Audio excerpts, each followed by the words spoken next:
The IMF projects more growth for Grenada, and in sport, West Indies win the second ODI against Bangladesh to keep the three-match series alive. I'm Dawn Paris, and this is the Caribbean in 10 for Thursday, July 26. I'll be back with the details in just a moment. This hurricane tip comes to you compliments the Caribbean Disaster Emergency Management Agency and the Caribbean Media Corporation. Be prepared. Before, during, and after hurricane hits, keep working phone lines free for important calls.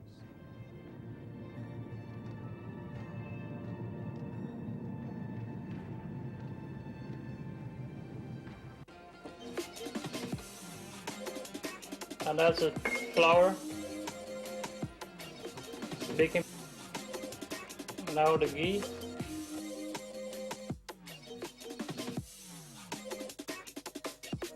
on your hands like that.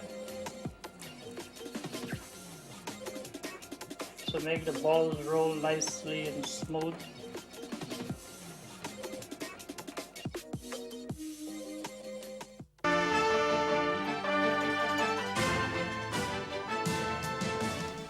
The International Monetary Fund, IMF, is projecting 3.5% economic growth in Grenada this year.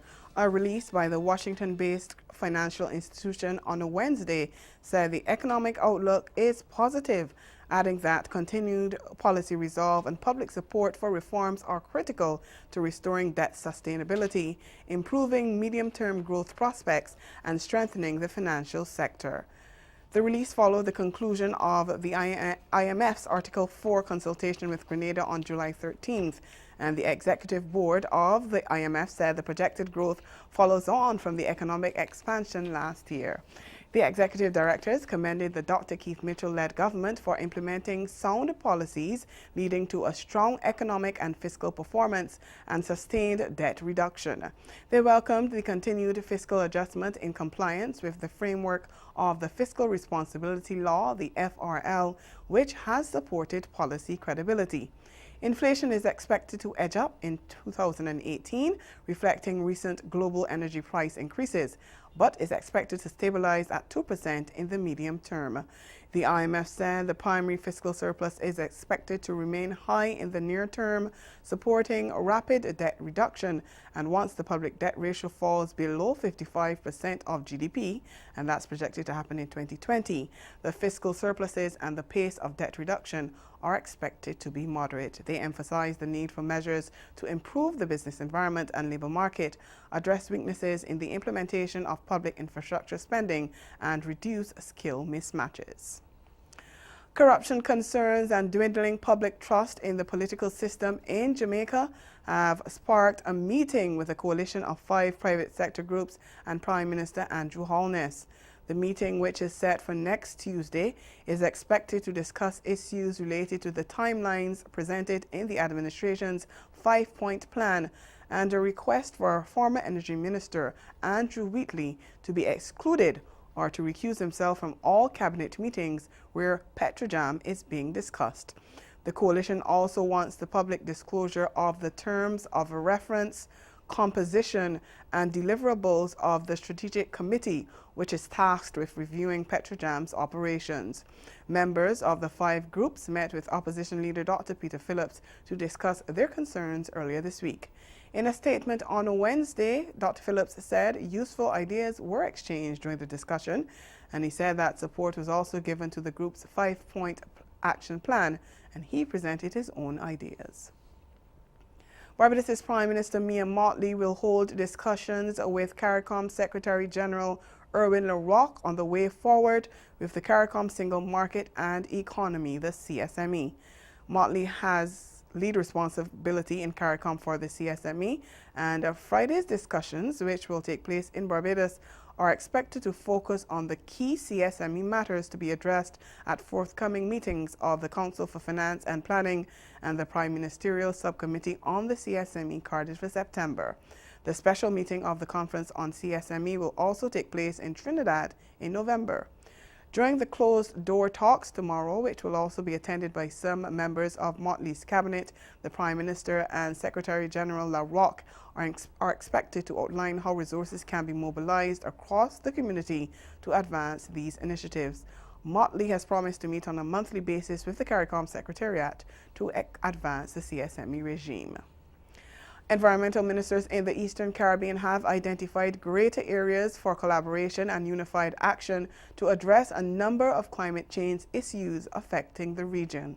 Speaking at a press briefing following the recent conclusion of the OECS Fifth Council of Ministers of Environment and Sustainability meeting, incoming Council Chair David Osborne of Montserrat gave his commitment to continuing the dialogue and working with the Ministers of Environment from across the region to find solutions to several challenges, such as the invasion of sargassum seaweed. He said the prevalence of the seaweed in the region is a critical situation and needs urgent attention. That issue, along with the need for prompt and proper aid to be provided to disaster-stricken islands, were among the topics of discussion. As incoming chair of the council, Minister Osborne is expected to coordinate the implementation of the recommendations coming out of the meeting over the course of the year. Outgoing chair, Grenada's Minister for Climate Resilience, the Environment, Forestry, Fisheries and Disaster Management, Simon Steele, said during the meeting that significant effort was placed on looking at what took place in last year's hurricane season and the impact it had on member states. Stay with us, your Midday Sport is next.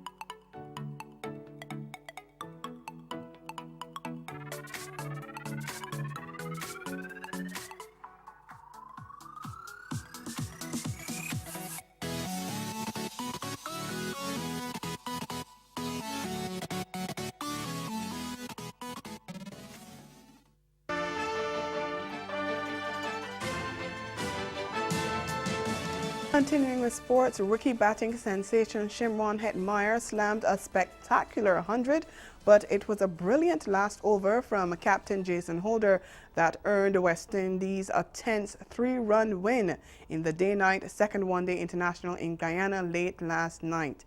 With Bangladesh requiring 8 from the final over in pursuit of 272 to clinch a series victory, fast bowler Holder held his nerve and conceded a mere 4 runs. He helped to ensure West Indies leveled the series 1-1 and turned Saturday's final match at Warner Park into the series decider. Hetmyer was at his best earlier, slamming 125 from 93 balls as West Indies sent in rallied to 271 all out with 3 balls remaining in the innings.